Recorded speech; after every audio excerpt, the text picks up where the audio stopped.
ಶ್ರೀ ಗುರು ಬಸವಲಿಂಗಾಯ ನಮಃ. ಜಗಜ್ಯೋತಿ ವಿಶ್ವಗುರು ಲಿಂಗಾಯತ ಧರ್ಮಸ್ಥಾಪಕರು ಆಗಿರ್ತಕ್ಕಂತಹ ಮಹಾತ್ಮ ಬಸವಣ್ಣನವರನ್ನು, ವಿಶ್ವಜ್ಯೋತಿ ಅಕ್ಕ ಮಹಾದೇವಿರವರನ್ನು, ಸಕಲ ಶಿವಶರಣರನ್ನು ಎನ್ನ ಹೃದಯ ಮಂದಿರದಲ್ಲಿ ನೆನೆಯುತ್ತಾ ಭಾರತೀಯರೆಲ್ಲರಿಗೂ ಸರ್ವರಿಗೂ ವಿಶ್ವದಲ್ಲಿರ್ತಕ್ಕಂಥ ಎಲ್ಲ ಸಕಲ ಮಾನವ ಜೀವರಾಶಿಗೆ ಕಲ್ಯಾಣವನ್ನು ಬಯಸ್ತಕ್ಕಂಥ ಸರ್ವರಿಗೂ ಬಸವ ಭೂಮಿ ಬಸವ ಕಲ್ಯಾಣದಿಂದ ಬಾಗಿದ ತಲೆ ಮುಗಿದ ಕೈನಿಂದ ಶರಣುಗಳು. ಒಂದು ಬಸವಣ್ಣನವರ ವಚನ. ಕರಗಿಸಿ ಎನ್ನ ಮನದ ಕಾಳಿಕೆಯೇ ಕಳೆಯಯ್ಯ, ಒರೆ ಬಣ್ಣಕ್ಕೆ ತಂದು ತಿಕ್ಕಿ ತಿಕ್ಕಿ ಪುಟವ ಹಾಕಿ ನೋಡಯ್ಯ, ಕಡಿಹಕ್ಕೆ ಬಡಿಹಕ್ಕೆ ತಂದೆನ್ನ ಕಡೆಯಾಣಿಯ ಮಾಡಿ ನಿಮ್ಮ ಶರಣರ ಪಾದಕ್ಕೆ ತೊಡಿಗೆಯ ಮಾಡಿ ಸಲಹೂ ಕೂಡಲ संगम देवा.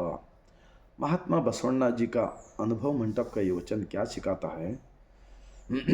जैसे कि एक सोना है, हम सोने से कुछ आभरण बनाने के वास्ते उनकी दुकान पे जाते हैं, तो ये ओरिजिनल सोना है या डुप्लीकेट है बोल के उसको पहचानने के लिए उन्होंने एसिड में डालता है, अंगार में डालता है और उसको घस घस कर देखता है. वैसा ही इस समाज के अंदर हम जैसे लोगों को एक दूसरा इंसान परीक्षा करता है, उस वक़्त उस परीक्षा में हम जीतना पड़ेगा. तो वो जीतने के लिए बसवण्णा जी स्थापित लिंगायत धर्म का विचार वचन हम सब लोग पढ़े तो हम कैसा ज़िंदगी करना है, समाज के अंदर कैसा जीना है, सब सीखने को मिलता है. ये होता है इस वचन का भावार्थ. और एक बसवण्णा जी का वचन. ಕಾಶಿ ಕಮ್ಮಾರನಾದ, ಬೀಶಿ ಮಡಿವಾಳನಾದ, ಹಾಸನಿಕ್ಕಿ ಸಾಲಿಗನಾದ, ವೇದವನ್ನೋದಿದವನು ಹಾರುವನಾದ. ಈ ಕರಣದಲ್ಲಿ ಜನಿಸಿದವರುಂಟೆ ಈ ಜಗದೊಳಗೆ, ಇದು ಕಾರಣ ಕೂಡಲ ಸಂಗಮ ದೇವ. ಲಿಂಗಸ್ಥಳ, ಲಿಂಗಸ್ಥಳವನ್ನು ಅರಿತವನೇ ಕುಲಜನು, लिंगस्थल अरितवने कुलजनु. महात्मा बसवण्णा जी का इस छोटा सा वचन क्या सिखाता है? जो धरती पे जीने के वास्ते इंसान अलग अलग काम करना पड़ेगा. जब मेहनत करके खाने का सिखाया ना बसवण्णा जी, काय कवे कैलास अरिवे गुरु, ये शरीर ही मंदिर, ऐसा सिखाया ना. तो इसीलिए हर इंसान कुछ ना कुछ काम करना पड़ेगा. जब वो काम से मिलता है वो भगवान का प्रसाद है समझ के लेना पड़ेगा.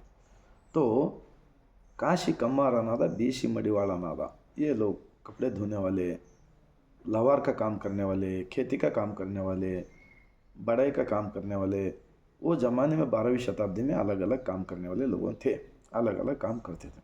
लेकिन उन सभी लोगों को बसवण्णा जी अनुभव मंडप में स्वागत करके उनको वहाँ पर इस दुनिया का मालिक कौन है, उन्हें कहाँ रहता है, उन्हें कैसा रहता है, उनको पहचानने के लिए हम कैसा जीना पड़ेगा, ये सब चर्चा चलता था 12वीं शताब्दी में अनुभव मंडप बसव कल्याण के अंदर.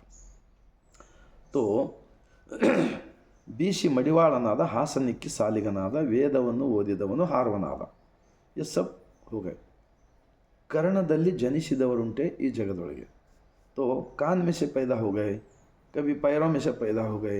ये जो कुछ भी लिखा है ना किताबों में, इन जो मूर्ख लोग बोलते हैं इसको, खुद मूर्ख है और दूसरों को मूर्ख बनाने वाले ऐसे लोग देश के अंदर है तो क्या प्रगति होता बोलो? हाँ, अज्ञानता के अंदर फंस कर बर्बाद होना पड़ता. इसीलिए इस वचन के अंदर लिंग स्थलवन्न अरितवने कुलजनु. लिंगा बोले तो ब्रह्मांड. इस ब्रह्मांड का मालिक कौन है? इस ब्रह्मांड से हम सब लोग पैदा होकर आए. इस ब्रह्मांड के अंदर ही हम सब लोग हैं. खाली भारत एक ही नहीं, दुनिया के लोग. यहाँ पर ज़मीन पे खाना पिकता है, हवा मिलता है, सूरज चांद उजाला मिलता है, ये सब देकर पालने वाला भगवान एक ही है। वो भगवान सबको बनाने वाला सबके अंदर है, सिखाता है। तो इसलिए आजकल जो तीर्थ क्षेत्र है, वो धर्मस्थला है, वहाँ भगवान है, यहाँ भगवान है, ये सब एक बहुत बड़ा बिजनेस है। इस सारे चीज़ों के बारे में वचनों में लिखा है। लिंगस्थला, ये जात पात, ऊंच नीच, भेदभाव, पूरा कचरा निकालने के वास्ते जो इंसान अंदर का भगवान को मानता है, इनकी साक्षी से चलता है, वही इंसान महान होता है, वही इंसान बड़ा होता है, ऐसा सिखाता है बसवण्णा जी का ये 2 वचन। आप सबको अच्छा लगा तो लाइक कीजिए, सब्सक्राइब कीजिए, और भारत इतना ही नहीं, दुनिया के अंदर रहने वाले पूरे लोगों को ऐसा विचार पहुंचाने का काम किया तो सबका भला होगा, सबका कल्याण होगा। इतना मैं बोलते हुए, भारत के अंदर 145 करोड़ है ना जनता, उन सबको भी पहुंचाने का काम किया तो हमारा भारत देश महात्मा बसवण्णा जी का अनुभव मंडप, विश्व के संविधान कहते हैं इसको। इस संविधान से दुनिया के सभी इंसान जानवरों को एक दया, एक प्रेम, एक मोहब्बत से जीने को आता है। इतना बोलते हुए लास्ट में मैं बसवा कल्याण की ज़मीन से सबको मैं सर झुकाकर शरण करता हूँ।